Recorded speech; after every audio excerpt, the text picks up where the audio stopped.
Kymmy Coco, your host of your favorite podcast, Connecting the Dots.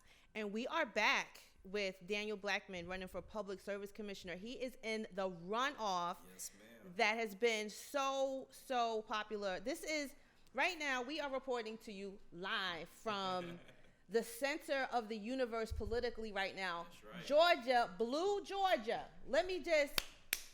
We did that. We did that shit, y'all. Excuse me. I don't want to curse. We did it. We need everybody to come back out again January 5th now.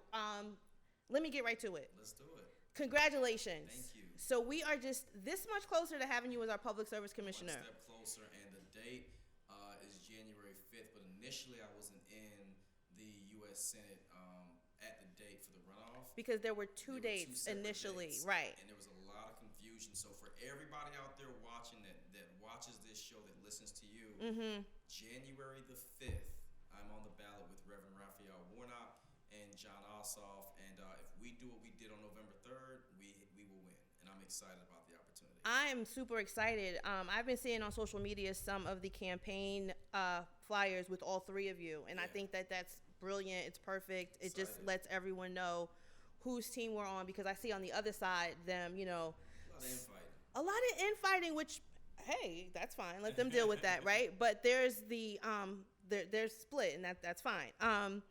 We need everybody to get together and come out. If you turn 18, right? If you will be 18 by election day, you can register to vote by December 7th, and you can begin to early vote by December 12th. So I'm so excited because we get to help drive the youth vote. Young people are always scrutinized, always talked about, always saying, well, we can't depend on young people. If you are a young person, if you're out there listening, I'm telling you right now, I met a kid the other day that said that the only president he has ever had a chance to vote for was Donald Trump until this past election. Wow. So the fact that you have grown up and lived the 9/11 generation, voted for the first time in this election in many cases. So we are literally seeing the transformation of society being driven by the black community and by young people. And I'm excited about it. This is just really exciting. This is literally the center of the universe. What's going on right now is Georgia. We're going through a recount. Yes. So I think they're going to have to be done by the end of this week. I've seen on the news lately a few. I'm not sure if it's going to be the end of the week. So the way it works is that the election had to be certified by the 13th, which is Friday, by the counties. The Secretary of State has until November 20th to certify. And then the recount can go as far as to the end of the year. They have to do 5 million votes by hand. So we're talking about now. Here's the thing: don't be discouraged, because, in my opinion, this is a Republican strategy. A lot of times Republicans play chess, Democrats play checkers. Yes, the I'm Republican seeing that. Party understands that they have fundamentally lost Georgia. Right. Georgia went blue. Make no mistake about it. But what Republicans are doing right now, especially in leadership, and you see it with the infighting with Kelly Loeffler and David Perdue now trying to throw the Secretary of State under the bus for doing his job, even though I still have my critique about him. But here's what I want everyone to understand. This recount is to just keep their party in the conversation, so that raise money, to raise money, to raise awareness, to motivate their base, because we all know that math is math. 1 + 1 is 2. 2 + 2 is 4, right? At the end of the day, you do the math, and Democrats won, and we have a chance to do it again on January the 5th. Where were you when you found out that the date had been moved, and what was your reaction to that? Wow. The night of the actual election, we were down 44%. I think he had like 52 or 54%, and I went to bed because I didn't go to bed because I was frustrated or discouraged. We knew where our numbers were coming from, which was Fulton DeKalb, Clayton, Gwinnett, Cobb, and those were and last. Henry. Yeah, they were last. So we basically knew that we wouldn't get real-time numbers. We were hoping Wednesday or Thursday. We didn't find out we were in the runoff until Saturday. I got an email, a text that said congratulations. I just said congratulations, and I was like, congratulations for what? And they were like, well, the Secretary of State just said that you're in a runoff, and that was great. And then that's when we were given the December 1st date. But then a couple of days had gone by. If I showed you my text, I literally had hundreds of texts that said, hey, man, I'm confused. Why is What's your going runoff on? Yeah. first, and then there's one like, what's going on? And so we couldn't answer that because the Secretary of State didn't have an answer for us. They weren't given definitive answers, and on top of that, they were, it's all this misinformation. The president's tweeting, and so we basically sat put and we said, look, if this goes the way it is slated to go, that means that we're not certified until the 20th, which only gives us 10 days to campaign for December 1st runoff. So we just prayed. We sat back, we said, you know what, it's not in our hands. We'll trust the process. And a whole lot of good people, if you're watching out there, that called and bugged the Secretary of State's office and made sure they were accountable. A bunch of people were involved. And I just think, honestly, the conscience of the Secretary of State said, you know what, there's no way with integrity and in right mind can we try to do this in 10 days without us expecting that we run the risk of more challenges. And so when I found out, I think it was middle of last week, and I probably got 20, 30 hallelujah hand clap emojis. I mean, it was crazy. But now, since that time has happened, we've been on the phone with everybody from congressmen like Eric Swalwell and Andrew Yang, Akon. I mean, we've been having great conversations of people that are saying, how can we help? And so I think people are going to see another step in our campaign that really motivates young people and disenfranchised communities. And to all those that are watching, that voted, that have been paying attention, thank you. Thank you for having me on the show. Oh, absolutely. Before, yeah, right? This So, is just really, really beautiful. important to me. Tell people again what the Public Service Commissioner does. Yeah, so for those that are watching, the Public Service Commissioner regulates utilities. There are 5 of them in the state of Georgia. Even though I will be representing North Georgia, it's a statewide election. So even though I might not live in your county, I'm making decisions that affect your county, that affect your city, that affect your community, and more importantly, that affect your household. Because Georgia has the 5th highest electric rates in the country and the 8th highest utility rates in the country. And what I said on your last show was, on average in the United States, 5% of a person's income goes towards their utility bill. But in Georgia, 18% of our income goes towards paying our bills. Now I want you to think of that. We talking about almost a fourth of our income to just pay the bills, keep the lights on, keep the gas light, popping off, right? Keeping our cable, like when you think of those issues, water, Georgia is an area where if you're in certain areas, you prosper. But if you're in certain other zip codes, then you fail, right? Yeah. And another thing that it drives outside of utility regulation, like setting our rates, how much we pay, how much the utility company can profit, but also driving the investment of wireless broadband, which is a huge issue for me because you got this computer in front of you, we got these phones in our hands, but it means nothing if we don't have access to a cell tower or we don't have access to wireless broadband or high-speed internet. So you have a lot of counties in Georgia, 79 of them don't have an OBGYN. We have at least, a significant amount of rural Georgia locations that don't have hospitals. At least 5 counties that I've been in don't have immediate first responder services, meaning that if you get into a bad accident, and you they have to dial have 911, helicopter. Yeah. you got to be able to either get that helicopter or you got to be able to hold on and drive till you get there. And I decided to run for this position, not to veer off, because the issues that affect us the most as a community are the ones we don't talk about. And then we wonder why our life expectancy is so low, why our community's health is so bad. Why has COVID-19 impacted us more than any other community? Because of pre-existing conditions. Where do pre-existing conditions come from? Environmental justice issues. What are we talking about? The air we breathe, the water we drink, right? Right. So when utility regulation impacts our ability to drink clean water and breathe clean air, we have to step back and say why. And then we have to look at President, U.S. Senate, and then, hey, this position right here, Public Service Commission, never heard of it before. But just because you didn't hear of it doesn't mean it's not important. Yeah, and I think you said a really good quote last time. People are invested in you not knowing, right? So right. We just want to keep everyone aware and let everyone know you have to come out and vote again. But this time, we're going to get over the hump. I think we just need a little bit more people to vote. Yeah. I mean, along with the people that already voted, the momentum is there. We're going to keep it going. It's hard to not take a side, right? I mean, everyone has turned good versus bad, Democrat versus Republican, but it's really like vote for your interest, right? Nah, I think it's deeper than that. I think it's right versus wrong. I mean, that's what that's what it's become. Yeah, and I think so. This is the most tribalized and separated time, at least in my lifetime, in American history, right? Yes. Like just as long. I was born in '79. I've seen a lot from the Reagan years to the Bush years. You know, we've seen the crack cocaine epidemic. We've seen a lot. Right. Right?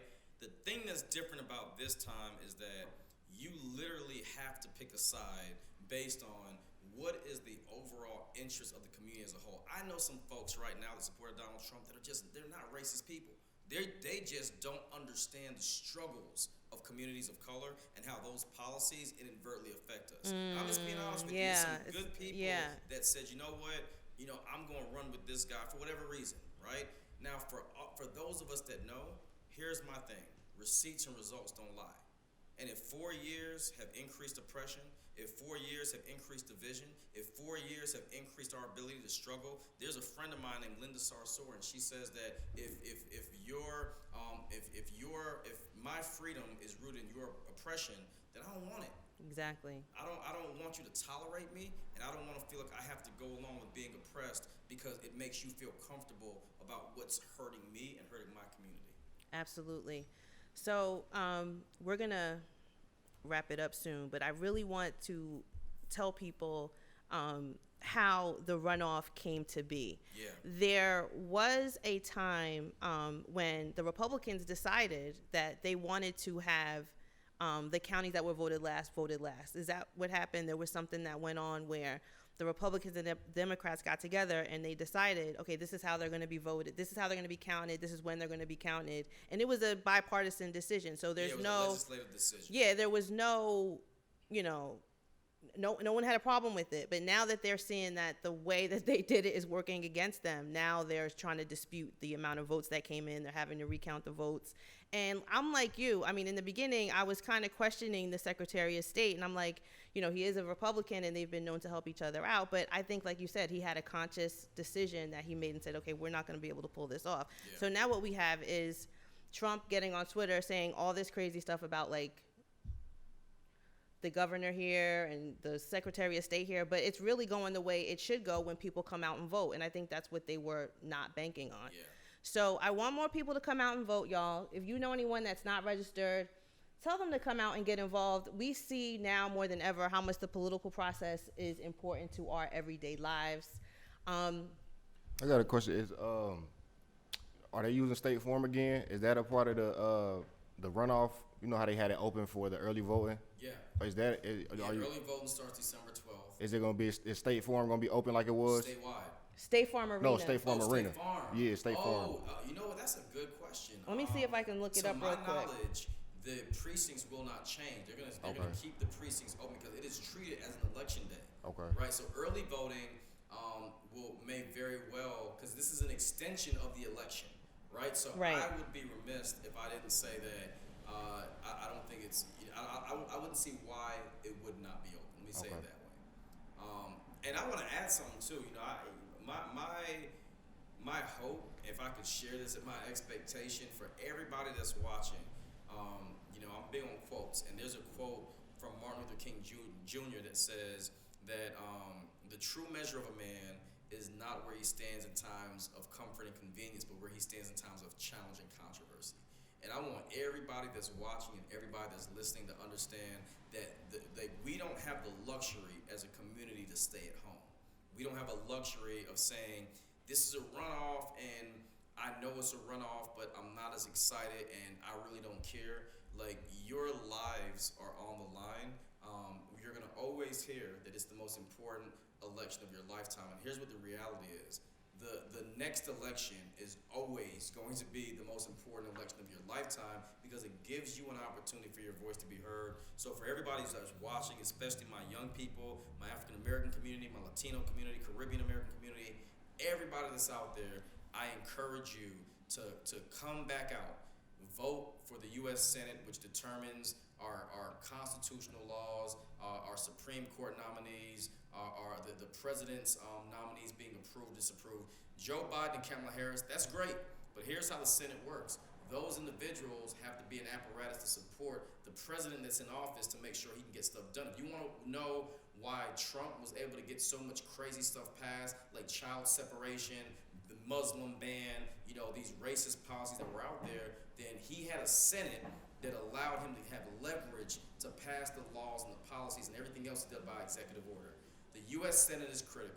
But then when you look at my race for the Public Service Commission, I want all of y'all to understand there are going to be elections that come after January 5th, right? Yeah. Elections for governor, lieutenant governor, attorney general, secretary of state, labor commissioner. I encourage y'all to research them so that you know how a labor commissioner impacts your job, how an attorney general determines if a black person or, like in Breonna Taylor, for example. Right. That was an attorney general, Daniel Cameron, a guy that looks like us that don't have our same interests. Daniel Cameron was the guy that allowed the police to be protected in the tragedy that happened to Breonna Taylor.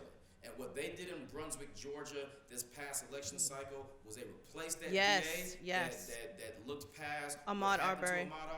And now Brunswick has a new DA. So please vote Daniel Blackman for Public Service Commission. If your utility rates are too high, if your kids are in the house and they don't have access to adequate internet, or if you are a small business owner or community leader and you understand that social distancing is real, but we can't even have this conversation online if you don't have access to working and reliable internet. Those are the issues that are on the Especially ballot. now with COVID, and you don't know That's how it. long school is going to be online, Exactly. and people were having a problem, getting some of the information for their children. And some schools in rural areas had to have school buses Yup. come around the different neighborhoods with a Wi-Fi signal, Yup, just so the mobile kids, Wi-Fi.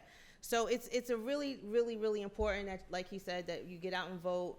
I know that there's so much going on with this campaign right now, and today is a very busy day. We're gonna all go to the Ossoff Warnock rally. We're coming to you, Cobb County. Yeah, and so we're gonna wrap it up. But thank you again for coming. Please come back after you win, Yes. and I'll be here. we'll have a little celebration. Let's do it. Let's do it. Do you guys else? Do you have any more questions? You're in charge of getting this message to Gen Z and Gen X, both of you.